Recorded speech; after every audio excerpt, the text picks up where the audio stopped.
देखो भाई, दुनिया की हर एक कोना पे इंडियन गाना ही चल रहा है। अभी फिलहाल मैं ओमान टैक्सी में हूँ और ये ओमानी चाचा इंडिया का गाना सुन रहा है। हम सफर एक जरा इंतजार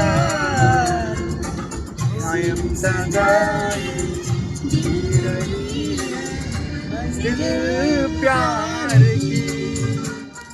চাচাজির গান উনি উনি আই গেছি কা বেন্ডি বাজার আইয়া চুকুমিয়া কলইর গাড়ি আতো লইয়া সবার আগে লই লিলাম চা খাওয়ার লাগিন ভাততে। এখানে আমরা রুমও সারা হইলাম টিল আবার খালি চিকু বাদে, তাই বিনা দুধে কোনো চা খাওয়া যায়নি। তাই লই লিলাম অস্ট্রেলিয়া গরুর 2-3 দুধ আর এটা সামান আগে লই লইছি। এখানে লাস্টে লইমো কইলে ফাউরি লাই। আর এখন আই গেছি কি আমরা জড়িবটির সাইডে দিয়া এখান থেকে ডাইল আর রাজমা লইয়া শেরকা বাচ্চা চিকুমিয়ারে লাগাই দিছি আলু বাসা। তাই এখান থেকে নান্ডু পান্ডু সামান লইয়া আই গেছি কি আমরা এখন মাছের দোকানও। এখানে বহুত দিন তো চিকুমিয়া কই বিলে মাছ খাইতো, তাই তার আদেশ পুরা করার লাগি। তাই এখান থেকে লই লিলাম বাংড়ি মাছ। এটা কানাটা বাছায় বাংলা কই তা আরো কিতা নাম আছে আপনারা যদি কেউ জানো তো অবশ্যই কমেন্ট কইও। এখানে এটা মাছ আমরা আগে বেশি খাইতাম ম্যাঙ্গলোর আর কেরালা থাকতে। তাই এখানে কাম শেষ হয়ে গেছে কি আর আমরা মাল মশলা লইয়া আই গেছি কা সড়কর দ্বারো। তাই টেস্কি দুটি আর 120 স্পিডে যা রুমো প্লিজ লাইক ফলো সাবস্ক্রাইব করে গরিবের সাথে থাকবেন।